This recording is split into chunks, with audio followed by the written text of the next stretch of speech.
धौलपुर से मुन्ना फारूकी की bureau report के अनुसार एसआईसीसी के आह्वान पर जिला कलेक्टर को राष्ट्रपति के नाम ज्ञापन सौंपने और कोरोना को लेकर समीक्षा बैठक को लेकर जिले के प्रभारी मंत्री भजनलाल जाटव अपने एक दिवसीय दौरे पर धौलपुर पहुंचे। जाटव के सर्किट हाउस पहुंचते ही विधायक गिरिराज सिंह मलिंगा सहित जिले के कांग्रेस कार्यकर्ताओं ने उनसे मुलाकात की और मंत्री का अपने जिले में स्वागत किया।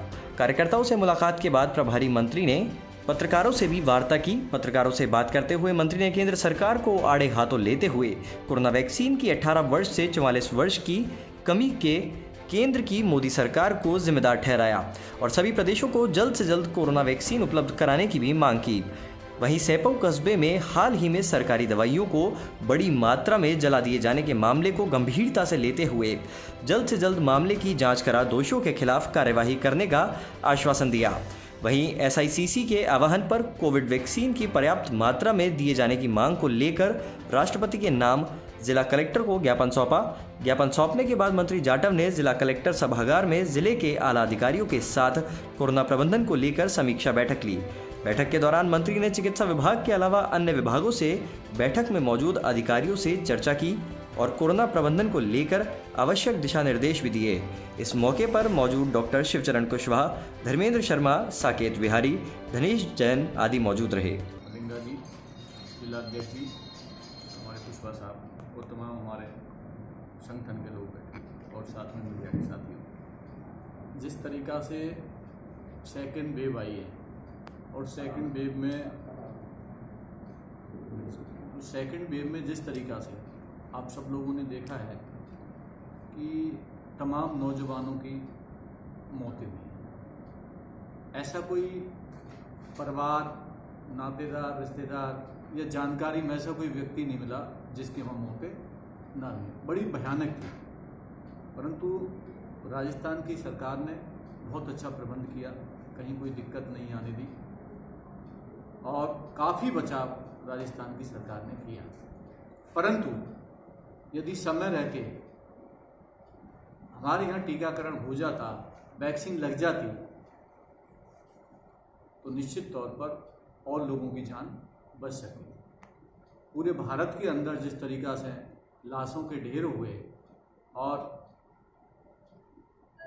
जब लाशें देखते थे तो अच्छों के दिल हिल जाते थे, परंतु समय रहते ना तो रिसर्च सेंटर डेवलप किया केंद्र की सरकार ने और ना ही वैक्सीनेशन उत्पादन करने का सिर्फ कोवैक्सीन और कोविशील्ड 2 ही उत्पादन यहाँ पर रखे, जिससे पूरे भारत में वैक्सीन किसी को नहीं लग पाई, मतलब कम लग पाई।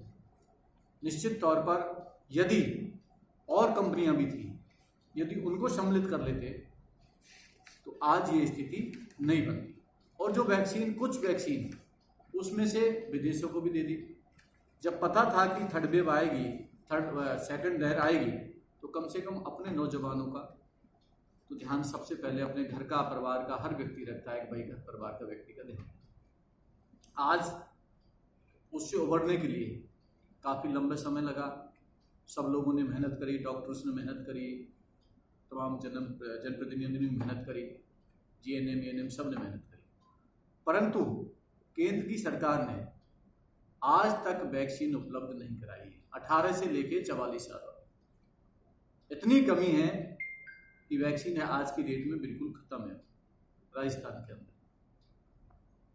तो आप समझ सकते हैं, और विदेशों में मई 2020 में वैक्सीन लगना शुरू हो गया था और देशों में, और हमारे यहाँ जनवरी 2021 में शुरू हुआ। मतलब कितना समय रहा, कम से कम 8 महीने का डिफरेंस रहा, जिससे आज हम लोग जूझ रहे हैं। निश्चित तौर पर केंद्र की सरकार ने जिस तरीका से राज्यों के साथ दुर्व्यवहार किया है, ऑक्सीजन को सेंट्राइज कर दिया, दवाइयों पे पाबंदी लगा दी कि जो काम करेगी वो सेंट्रल गवर्नमेंट करेगी, और जब वैक्सीन का काम आया तो वैक्सीन गवर्नमेंट, कोई भी स्टेट गवर्नमेंट अपने पैसे से खरीदे, और उसमें भी जो रेट है अलग अलग तरीका से कर दिए। उसमें रेट कर दिया आपको जो है सीरम इंस्टीट्यूट की जो कोविशील्ड की खुराक है भारत सरकार के लिए 150, भारत सरकार के लिए 150 रुपये, राज्य सरकार के लिए 300 रुपये और निजी अस्पतालों के लिए 600 रुपये। आप समझ सकते हैं। और इतना बड़ा दुर्व्यवहार जब आप सारी चीज तो सेंट्रलाइज कर रहे हो और वैसे कहते हैं एक देश होना चाहिए, परंतु कहीं पे भी इस तरह का व्यवहार उन्होंने नहीं सोचा कि कम से कम वैक्सीन के दाम तो हम कम से कम एक कर दें। फेल हो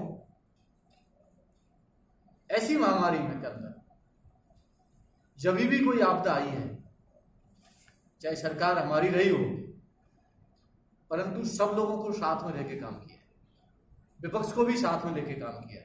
और जब भी कोई महामारी आई है, एक चेचक की बीमारी आई थी, उसके बाद पोलियो की बीमारी आई, उसमें सब में फ्री टीकाकरण हुआ है। पहले भी कोई बीमारी आई है, उनमें सब में फ्री टीकाकरण हुआ है। वैक्सीन फ्री होनी चाहिए। आज नौजवानों ने क्या बुरा किया? जो केंद्र की सरकार, मोदी सरकार जो केंद्र में बैठी है, जो नौजवानों की बात करती है और उनके साथ इतना बड़ा दुर्व्यवहार क्यों? और ज्यादातर वो हमेशा मन की बात करते हैं, पर वैक्सीन पे कोई मन की बात नहीं करते। जल्दी से जल्दी उपलब्ध कराई जाए, तब जाके इस राजस्थान को हम लोग सुरक्षित रख पाएंगे। उन पे तो अभी जांच का विषय बनेगा कि भाई वो एक्सपायर डेट की थी या वो एक्सपायर डेट की नहीं थी, एक बार उनकी जांच का विषय है। और यदि जिसने भी किया है दोषी, उसके खिलाफ हम लोग निश्चित तौर पे कार्रवाई करेंगे।